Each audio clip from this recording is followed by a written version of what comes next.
Every single one of us experiences emotions in our own unique way. What triggers joy in one person may cause indifference in another. What makes one person angry might barely bother someone else. And that's the first truth you need to understand: emotions are deeply personal. They come from a combination of experiences, beliefs, expectations, and perspectives that only belong to the individual. When someone feels something, whether happiness, anger, disappointment, or frustration, that feeling is theirs. It is not yours to carry, control, or fix. The problem is, many of us have been conditioned to believe otherwise. We've been told things like, "Don't make your father upset," or "If your friend is sad, it's your job to cheer them up." Those phrases get etched into our minds until we start to believe that we are responsible for the way other people feel. But here's the truth. You could do everything perfectly, speak with kindness, move with grace, and still, someone could choose to be angry or unhappy. That's because their emotions are a reflection of them, not a reflection of you. Think about it this way. If a person is carrying a glass full of water and you bump into them, what spills out? Water. If their glass was full of coffee, coffee would spill. The bump didn't create the liquid, it just revealed what was already inside. People are the same way. When life bumps into them, what spills out is what they were already holding within. Their frustration, insecurity, or anger didn't start with you. It started with them. You may have been the trigger, but you were never the source. This doesn't mean we walk through life carelessly, ignoring the impact we have on others. Of course, we should be respectful, thoughtful, and empathetic. But there's a difference between being considerate and taking full ownership of how another adult manages their feelings. If someone is upset because you set a boundary, that upset belongs to them. If someone feels offended by your honesty, that offense belongs to them. You can acknowledge their emotion, but you don't have to absorb it. The danger of confusing emotional ownership is that it makes you a prisoner of someone else's moods. When you start to believe that you are responsible for keeping everyone happy, you begin to live your life on edge. You walk on eggshells, overthinking every word, anticipating every reaction, trying desperately to prevent conflict. But the more you try to control their emotions, the less control you have over your own. You give away your peace in exchange for the impossible task of managing another person's heart. And here's the harsh reality. No matter how much you twist yourself to fit what someone else wants, you will never guarantee their happiness. People see the world through their own lens, and sometimes that lens is cracked. You can't fix a broken perspective by sacrificing yourself. At best, you'll exhaust yourself. At worst, you'll lose your own identity. That's why understanding emotional ownership is such a game changer. It frees you from this endless cycle of guilt and performance. When you finally accept that you are not responsible for how others feel, you begin to live more authentically. You stop filtering every move through the question, will this upset them? And instead ask, is this true to me? Is this respectful? Is this kind? That shift puts you back in control of your own emotional space. You can show compassion without carrying weight that isn't yours. You can listen without absorbing. You can care without collapsing. Here's a simple but powerful phrase to remember: I am responsible to you, but not for you. That means you owe people respect, honesty, kindness, and fairness. But you are not responsible for managing their internal reactions. Their anger is their anger. Their joy is their joy. Their peace is their peace. And just like you would never expect someone else to manage your emotions for you, you cannot take on that role for them. Understanding emotional ownership is about drawing a line between empathy and responsibility. It doesn't make you cold. It makes you clear. It doesn't make you selfish. It makes you strong. Because once you stop carrying emotions that aren't yours, you'll have the strength to handle your own. And the truth is, the people around you need that version of you. The one who is steady, confident, and free, not the one weighed down by guilt over feelings you didn't create and can't control. One of the biggest weights people carry is the false belief that it is their job to keep everyone around them happy. It usually begins early in life. Maybe you grew up in a home where peace depended on you being quiet, agreeable, or careful. Maybe you were praised for being the peacemaker or scolded for making people upset. Slowly, you learn to take responsibility for emotions that were never yours in the first place. And even now, as an adult, you find yourself monitoring everyone's mood as though it's your personal assignment to fix them. This is the trap of responsibility, and it's exhausting. When you fall into this trap, you start living on alert, constantly scanning the room for signs of tension. If someone seems upset, your mind immediately goes into overdrive. What did I do? Did I say the wrong thing? Should I apologize? You rehearse conversations in your head, trying to smooth over imagined mistakes. And the worst part is, no matter how hard you try, someone is always going to be displeased, because emotions don't work like equations you can solve. You could bend yourself into knots, give away every ounce of energy, and there will still be people who are angry, disappointed, or critical. The trap gets deeper when guilt comes into play. You start believing that if someone else is unhappy, it must be your fault. So you take on their frustration like it's your burden to fix. If they're upset, you feel you failed. If they're angry, you think you caused it. This mindset keeps you locked in an endless cycle of trying to prevent emotions you don't control. You sacrifice your peace, your boundaries, and sometimes even your values just to keep someone else from feeling something uncomfortable. But here's the painful irony. The more responsibility you take for others' emotions, the less responsibility they take for themselves. By constantly trying to manage how they feel, you unintentionally teach them that it's not their job to regulate their reactions, it's yours. That creates dependency, manipulation, and imbalance in relationships. Suddenly, you're not just carrying your emotions, you're carrying theirs too, and they're not even attempting to lighten the load. Imagine trying to walk through life with your backpack full of your own responsibilities, only to have people constantly dumping their heavy bags into yours. That's what happens when you fall into over-responsibility. You're bent under the weight, exhausted from trying to carry what was never yours. And the truth is, it doesn't help them either. When you take responsibility for someone else's feelings, you rob them of the opportunity to learn, grow, and manage themselves. Breaking free from this trap doesn't mean you stop caring. It means you start caring in the right way. Instead of obsessing over how to prevent someone's anger, you acknowledge it as theirs. Instead of blaming yourself for their sadness, you show compassion without assuming ownership. Instead of rushing in to fix, you hold space for them to work through their emotions. That's healthy responsibility. You bring kindness, empathy, and honesty, but you don't carry the entire emotional load on your back. The shift is subtle but powerful. Instead of asking, how can I keep them from being upset? You begin asking, how can I stay true to myself while still being respectful? Instead of, what did I do wrong? You start asking, what are they choosing to feel in this moment? And what do I need to remember is not mine to fix?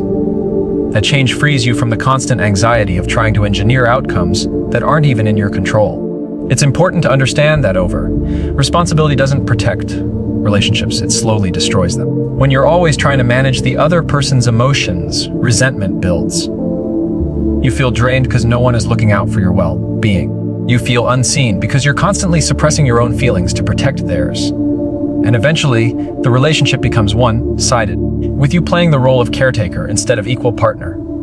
There's a healthier way forward. Learn to hand back what was never yours. If someone is angry, let them own their anger. If someone is disappointed, let them own their disappointment. If someone is sad, you can support them, but you cannot take away the work they must do within themselves. This doesn't make you selfish, it makes you free. And more than that, it makes your relationships stronger because they are built on honesty and equality, not guilt and control. When you finally step out of the trap of responsibility, you reclaim your energy. You start breathing again, moving through life without the constant weight of other people's moods on your shoulders. You discover that you can still be compassionate without being consumed, still be loving without losing yourself, and still be supportive without being the one who carries it all. That is what it means to live responsibly, not for everyone else, but for yourself. When you begin to understand that you're not responsible for someone else's emotions, the natural next step is learning how to set boundaries. Boundaries are not walls to keep people out, and they're not punishments you hand down when you feel wronged. Boundaries are simply the clear lines that separate where you end and where another person begins. They are the guardrails that protect your peace, your energy, and your sense of self. And without them, you end up living as if you're a puppet, with your strings being pulled by everyone else's moods. Many people struggle with boundaries because they confuse them with rejection. They fear that if they say no, they'll be seen as selfish, cold, or uncaring. So they say yes when they mean no. They stay silent when they want to speak up, and they bend their values to keep the peace. What they don't realize is that every time they ignore their boundaries, they pay a price. That price often comes in the form of resentment, burnout, or a slow erosion of self-respect. And when you're drained, resentful, or disconnected from yourself, you cannot show up as the best version of you for anyone else. Boundaries create freedom because they give you the ability to show up in relationships without fear of being swallowed by someone else's emotional world. For example, if a friend is upset and wants to vent for hours, a healthy boundary allows you to say, I hear you, and I care about you, but I also need rest tonight. Let's talk again tomorrow. Without a boundary, you'd sit there for hours, absorbing every ounce of their frustration, and then walk away feeling heavy and resentful. With a boundary, you show empathy while also protecting your own emotional health. That balance is what keeps relationships healthy. The truth is, boundaries teach others how to treat you. If you allow people to cross your lines without consequence, they'll keep doing it. If you accept disrespect, manipulation, or constant emotional dumping, you train others to believe it's okay. But when you set clear boundaries, you send the message, I respect myself, and I expect you to respect me too. People may not like your boundaries at first, especially if they've benefited from you not having them. But the ones who truly value you will adjust. The ones who don't were never meant to have that much access to you in the first place. It's also important to understand that boundaries don't just protect you from others. They protect others from your resentment. When you constantly give in and suppress your needs, resentment builds like poison. Eventually, it leaks out in passive-aggressive comments, silent treatments, or explosive arguments. Boundaries stop that cycle by making your needs clear up front so both sides know the expectations. This honesty might feel uncomfortable at first, but it's the foundation of trust. A lack of boundaries doesn't make you more loving. It makes you more controlled. You end up living on other people's emotional terms, bending to their highs and lows, fearing their disappointment or anger. Boundaries flip that dynamic. They give you the freedom to be yourself without guilt, to show love without being drained, and to stay connected without being consumed. They're not selfish, they're essential. Think of boundaries as the rules of the road. If everyone drove without lanes, stop signs, or speed limits, it would be chaos. People would crash into each other constantly. But when there are clear rules, everyone can get where they're going safely. Boundaries work the same way in relationships. They don't restrict love, they guide it. They create safety, clarity, and respect so that both people can thrive. When you start practicing boundaries, you'll notice an incredible shift. Instead of fearing conflict, you'll feel grounded in your truth. Instead of resenting people for draining you, you'll find yourself giving freely because you know your limits. And instead of losing yourself in someone else's emotions, you'll be able to stay steady in your own, offering support without being swept away. At the heart of it, the boundaries are about freedom. The freedom to be honest, the freedom to rest, the freedom to protect your peace, the freedom to love without losing yourself. And once you learn to draw those lines clearly and confidently, you'll never again feel like you're trapped inside the prison of someone else's emotional chaos. You'll discover that boundaries don't push love away. They make love stronger because they're built on respect. One of the most confusing parts of navigating relationships is figuring out where empathy ends and responsibility begins. Many people blur the line so much that they think showing care for someone means carrying their emotions like a backpack strapped to their shoulders. But empathy and responsibility are not the same thing. And if you treat them as though they are, you'll eventually drown under a weight that was never yours to bear. Empathy is one of the most powerful human traits. It allows you to step into someone else's shoes, to imagine their pain, to feel compassion for their struggles, to share in their joy. It connects you to people in a way nothing else can. When someone is hurting, empathy makes you lean in and say, I see you, I hear you, I care. But empathy does not mean you fix it for them. Empathy is presence, not possession. It says, I can sit with you in this, but I cannot carry it for you. Responsibility, on the other hand, is ownership. When you cross the line from empathy to responsibility, you stop saying, I care about how you feel, and start believing, I am the reason you feel this way, and it's my job to make it better. That shift is subtle but dangerous. Instead of supporting someone in their process, you hijack their process entirely. You take the wheel of emotions that don't belong to you, and suddenly, you're driving down a road that only they should be traveling. It may feel noble at first. You think you're being loving, selfless, supportive. But responsibility disguised as empathy quickly becomes control and exhaustion. When you make yourself responsible for another person's emotions, you train them to lean on you instead of learning how to regulate themselves. You rob them of the opportunity to grow stronger in handling their own inner world. And in the process, you shrink your own sense of freedom because you're no longer just carrying your life, you're carrying theirs too. Think of it like a storm. Empathy says, I'll stand here with you in the rain. I'll hold the umbrella. I'll remind you it won't last forever. Responsibility says, your storm is my storm now, and I must find a way to stop the clouds from forming. That's impossible. No matter how hard you try, you cannot control the weather of another person's emotions. Their storm is theirs. The most you can do is be present with compassion, but you cannot command the skies to clear on their behalf. This is where so many relationships falter. People mistake responsibility for love. They believe that if they're not fixing, rescuing, or managing someone else's feelings, they're being cold or uncaring. But the opposite is true. Real love respects boundaries. Real love says, I will support you, but I trust you to carry your own weight. Because only then does the relationship stay balanced. Only then does each person grow stronger. When you practice empathy without crossing into responsibility, you begin to experience freedom. You can listen without guilt. You can support without absorbing. You can say, I'm sorry you're feeling that way, without silently adding, but it must be my job to change it. You honor their humanity without sacrificing your own peace. That's not distance, it's healthy closeness, the kind that keeps relationships from becoming toxic. The most powerful relationships are built between two people who both know how to manage their own emotions and share empathy freely. In that space, conversations aren't about blame, they're about understanding. Emotions aren't weapons, they're invitations to connect. And support isn't heavy, it's mutual. No one is drowning because no one is being forced to swim for both. The next time you feel that pull to over, pause and ask yourself, am I showing empathy or am I taking responsibility? Am I listening and supporting, or am I trying to fix and control? That question will guide you back to balance. And when you live in that balance, you'll notice something incredible. You feel lighter, freer, more authentic. And the people around you will respect you more because they know you're not trying to control their inner world. You're simply walking alongside them. True empathy doesn't smother.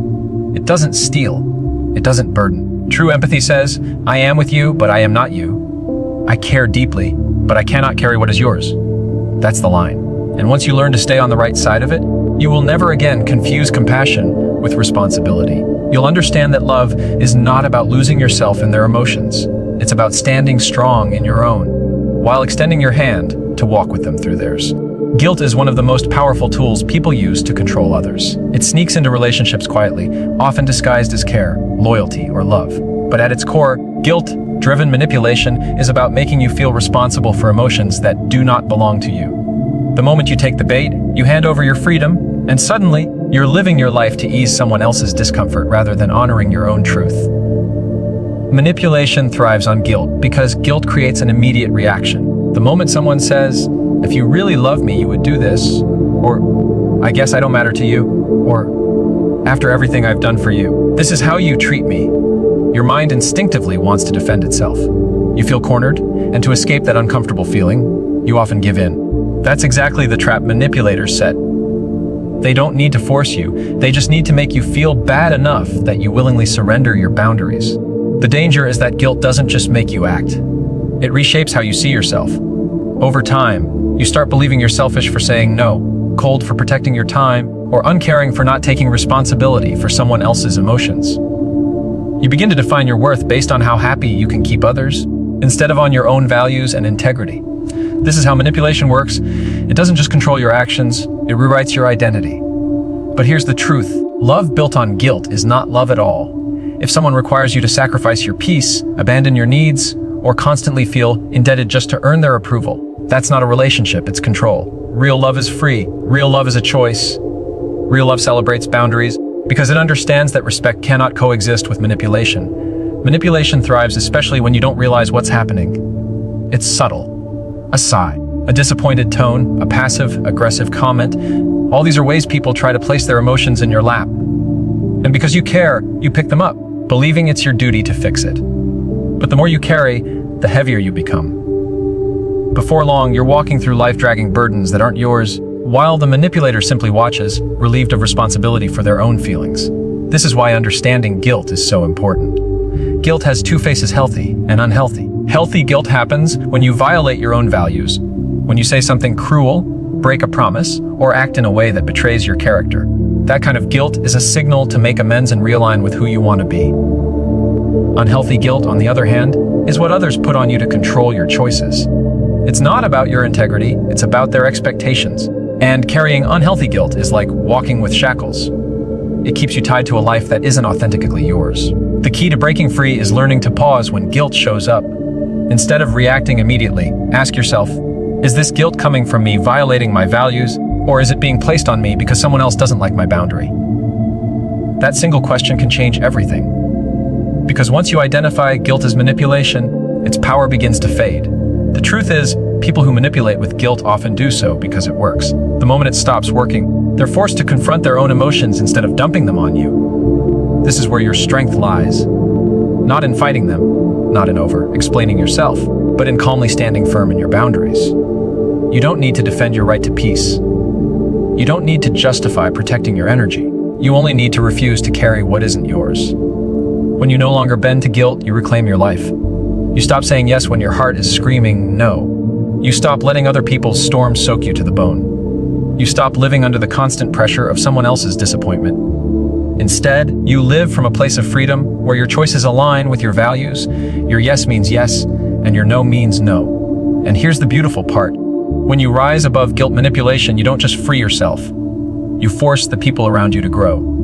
They can no longer lean on guilt to control you, so they must face their own emotions, their own healing, their own growth.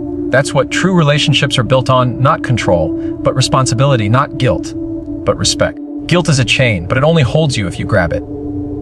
The moment you let go, you realize you were free all along. And when you live in that freedom, you'll never again mistake manipulation for love. You'll know that your worth is not measured by how well you carry someone else's emotions. It's measured by how firmly you stand in your truth. The moment you realize that you are only responsible for your own emotions, an incredible sense of freedom begins to take root in your life. It's like taking off a heavy backpack you've been carrying for years without even realizing it. For so long, you may have believed it was your job to manage how others feel, to protect them from disappointment, to absorb their anger, or to keep them from being upset. But once you see that this responsibility was never truly yours, you finally have room to breathe. Emotional ownership means you take full accountability for your reactions, your choices, and your inner world, but you stop taking accountability for how others choose to respond to theirs. This doesn't make you careless or cold. It makes you authentic. It allows you to live with honesty instead of performance, with courage instead of constant guilt. Because the truth is, when you stop carrying everyone else's feelings, you can finally live from a place of integrity instead of fear. Imagine walking into a conversation without the fear of being blamed for someone else's emotional outburst. You can express your truth with kindness, knowing that their reaction belongs to them. You can say no without drowning in guilt, because you trust that their disappointment is theirs to process.